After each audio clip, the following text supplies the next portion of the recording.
In the heart of the Roman Empire, beneath the glittering marble of palaces and the cheers of the Colosseum, there ruled a man whose name became synonymous with madness, Nero Claudius Caesar Augustus Germanicus. He was a ruler of immense power, wealth, and artistic ambition.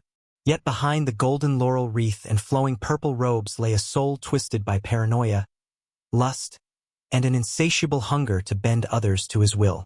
This is not merely the story of an emperor. It is the story of a young boy, stripped of his innocence and turned into a living ghost of Nero's lost love. It is one of the most disturbing tales in all of ancient history, the moment when Rome's emperor tried to defy nature itself.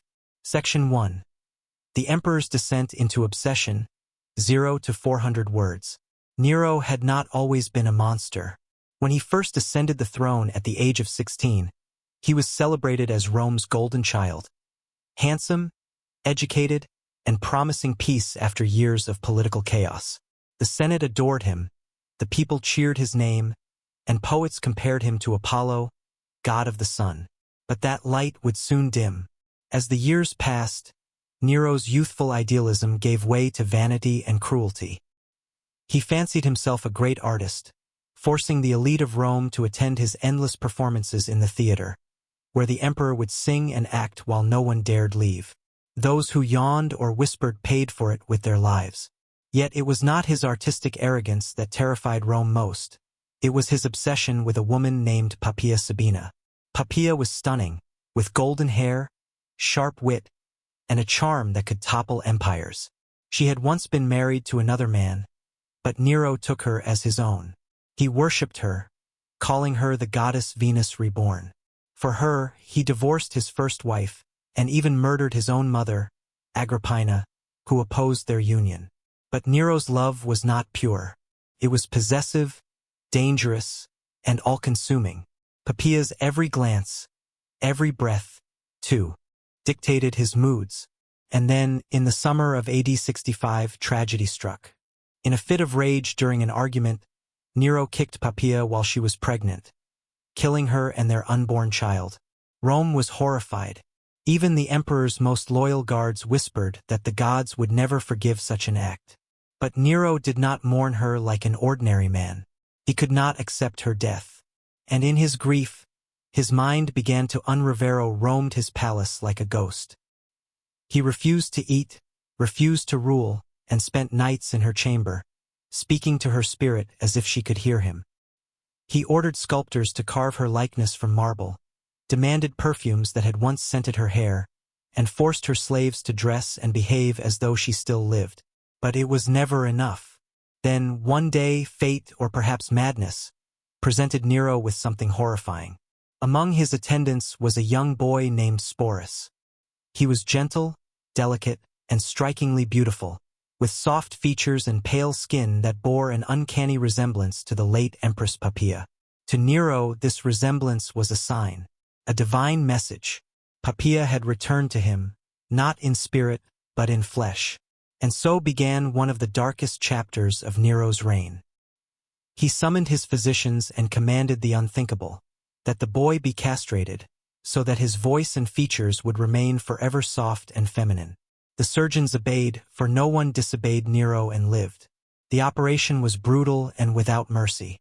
Sporus, barely a teenager, was stripped of his manhood and forced into a grotesque transformation. When the boy recovered, Nero dressed him in the empress's robes, adorned him with jewels, and renamed him Poppaea.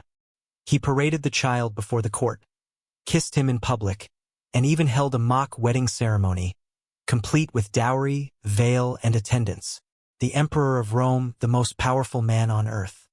The senators and nobles were horrified, but none dared speak. To mock or question Nero was to invite death.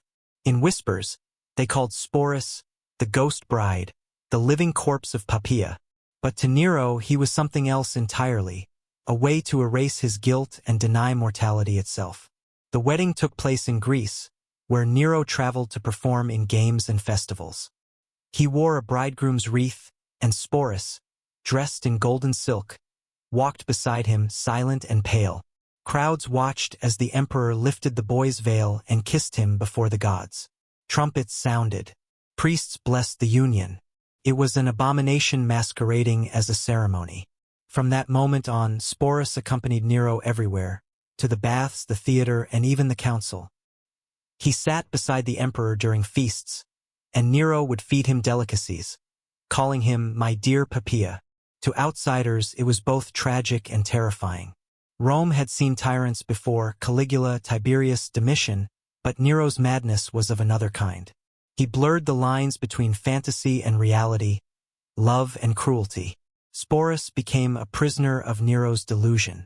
He was forced to mimic Papia's voice, gestures, and expressions. If he faltered, Nero would rage, sometimes weeping, sometimes laughing, as if speaking to both wife and ghost. When Nero traveled through the provinces, Sporus rode beside him in a gilded chariot, hailed by the people as Empress of Rome. The irony was unbearable. Even the soldiers who followed Nero could hardly look at the boy without pity. But Nero saw himself as a god beyond judgment. He believed he had conquered death, recreated his lost love through sheer will. Yet beneath the gold and music, rebellion was brewing. Rome had grown tired of Nero's excesses. His burning of the city, his cruelty, and his obsession with his own legend. The senators conspired. The generals muttered. The Praetorian Guard. In AD 68, revolt exploded across the empire. Governors in Spain, Gaul, and Africa declared allegiance to a new emperor. The Senate turned against Nero, declaring him a public enemy. When Nero heard the news, he fled Rome with only a few loyal servants, and among them was Sporus. Together, they hid in a villa outside the city as the empire collapsed around them. The man who once commanded legions now trembled like a fugitive. In those final hours, Nero clung to Sporus not as an emperor, but as a broken soul. He whispered that they would escape to Egypt and live as artists, far from the hatred of Rome. But even he knew that was a lie. As soldiers closed in, Nero turned to his companions and asked, "Is there no one left who will kill me?" No one moved.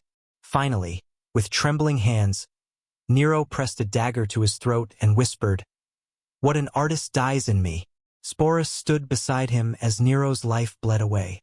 He was 16, the same age Nero had been when he first became emperor. Rome rejoiced at the tyrant's death. But for Sporus, freedom never came. After Nero's suicide, chaos gripped the empire.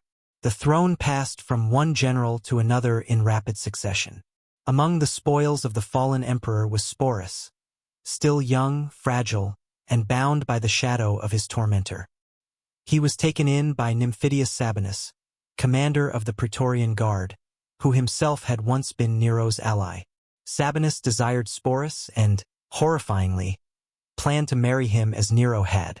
Once again, the boy was dressed in the empress's garments, paraded before the elite as a grotesque symbol of Rome's decay. But Sporus could bear no more humiliation. Rather than endure another life as a plaything for powerful men, he chose death. According to historians, he took his own life before the wedding ceremony could take place. A silent act of rebellion against a world that had stolen everything from him. Sporus died young, but his name lived on in whispers, a haunting reminder of how power can corrupt love, twist grief into cruelty, and turn an emperor's sorrow into an act of horror. Epilogue: The Emperor's Curse. Centuries later, Nero would be remembered not for his music, his architecture, or his rule, but for his madness. Historians would write that he was the man who fiddled while Rome burned, who murdered his own mother, and who loved so obsessively that he destroyed everyone around him. But among all those sins, one act remains unmatched in its tragedy: the story of Sporus, the boy emperor's ghost bride. In the marble ruins of ancient Rome, his name lingers like a shadow, a reminder that even in the mightiest empire on earth, humanity can be lost to the darkest depths of desire. Music fades, the screen darkens, leaving only the echo of footsteps in marble halls.